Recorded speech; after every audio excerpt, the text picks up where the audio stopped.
This is the Jasion RetroVolt YR20 electric bike, and it nails that retro moped look in a way that gets constant double takes. The long bench seat, the chunky 20x4 fat tires, the squared-off headlight with turn signals, and the black carbon steel frame all come together like a cafe racer that discovered electricity. From my experience over 6 months, it feels solid in the hand and on the road. That sturdiness also means it's not light, so I treat it like a small electric moto rather than something I'd throw on a shoulder. Out of the box, setup was quick.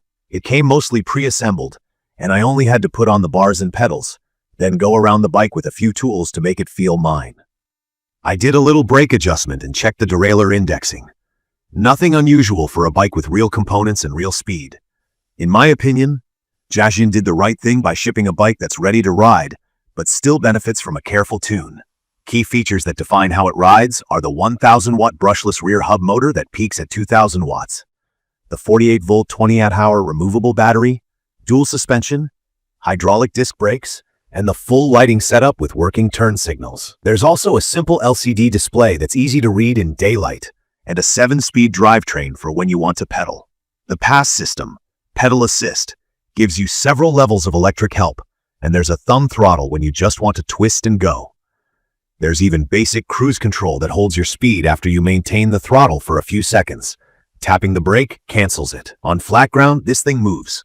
I consistently see speeds right around the advertised 32 mph when using higher assist levels or the throttle. If you're new to e-bikes, that's fast. The controller delivers power smoothly, so you don't get a jerky surge, just a firm, confident pull. On hills, it climbs like it means it. From my experience, grades that make typical commuter e-bikes slow to a grind are shrugged off by the YR20, even when I don't mash the pedals. Pass levels are straightforward. Low PIS caps speed and sips power.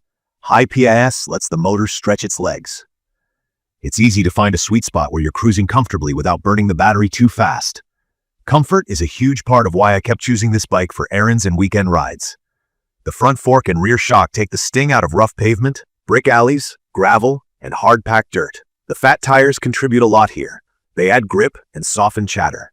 The frame carries the battery low, so the bike feels planted when I lean into turns, and it doesn't get that top-heavy wobble I've felt on some other e-bikes. The seat is long and roomy for sliding around, and short rides with a passenger are doable if you're careful and riding in areas where that's allowed. Pedaling ergonomics are where the YR20 shows its moped DNA. If you're looking to spin like a road cyclist, this geometry won't make you happy. The seat height just isn't designed for extended athletic pedaling, especially if you're tall. I'm comfortable cruising and adding a light pedal to help the motor, but I don't reach for this bike when I want to work out. In my opinion, that's a fair trade for what it does best. Throttle-friendly riding with comfort and confidence. Braking and visibility feel dialed for the speed. The hydraulic discs bite cleanly and predictably with enough power to scrub speed in a hurry without drama. The lighting is what I want on a bike that can run this fast. A bright headlight, a clear brake light, and turn signals that drivers actually notice. At night or in bad weather, I feel seen, and that matters. Range has been solid. With the 48-volt 20-hour battery, I can hit 50-ish miles in mixed riding. Some throttle, some pass, rolling terrain. If I keep speeds lower and help more with pedaling, I can stretch it. If I go hard and fast, I plan for less, because speed eats battery. One note for folks new to e-bikes: the final chunk of the battery bar drops quicker than the first. That's normal on a lot of systems, and it's true here too. I plan my longer rides, so I'm not counting on the last bars to get me home. Charging with the included 3A charger takes me somewhere in the 5 to 7 hour window from low to full. The removable pack is convenient for apartment life. After half a year, durability has been encouraging. The frame is as tight as day one. I've retensioned a few bolts, readjusted the brakes once, and kept an eye on spoke tension because fat tires and high torque can stress wheels. The drivetrain is straightforward to maintain, and the tires have held up better than I expected on mixed surfaces. I've had zero electrical gremlins.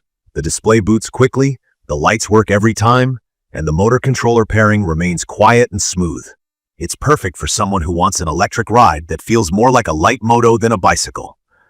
If you value quick acceleration, steady 25 to 32 mph cruising, a plush ride, and strong brakes, this makes a lot of sense. It's also great if you don't want to spend weekends tinkering with complicated tech or an app.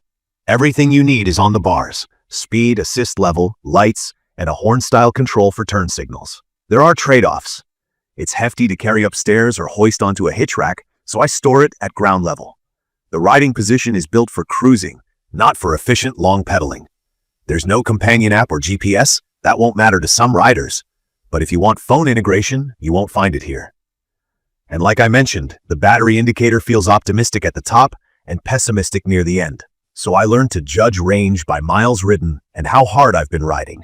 From my experience, unlocking top speed and tweaking settings is easy through the display, but I always remind friends to check local rules and ride responsibly. A helmet is non-negotiable at these speeds, and bright clothing plus a mirror makes suburban traffic less stressful. I'd recommend this for riders who want a retro-styled electric moped vibe with real backbone. Commuters who like the throttle for gaps in traffic, weekend explorers who float across mixed terrain, and anyone who wants comfort without the harsh feel that some stiff e-bikes have. If your plan is to pedal long distances under your own power, a traditional e-bike with a higher seat and a lighter frame will suit you better. If your plan is to smile every time you roll on the throttle and glide over rough patches like they aren't there, the YR20 fits that brief. In my opinion, the value is strong because you're getting a serious motor, a large battery, dual suspension, hydraulic brakes, and full lighting in a package that looks like nothing else at the bike rack. It's not trying to be an all-rounder. It's comfortable owning its niche, and it delivers consistently in that lane. In conclusion, after 6 months of real riding, the Jasion RetroVolt YR20 electric bike has earned its spot as my go-to for fast, cushy city runs and fun mixed surface loops. It's quick, stable, and stylish, with enough range to cover a full day of errands or a long afternoon ride. If that blend of speed, comfort, and style sounds like your thing, it's an easy yes from me. Check the comments of this video for a link to see the current pricing of the Jasion RetroVolt YR20 electric bike.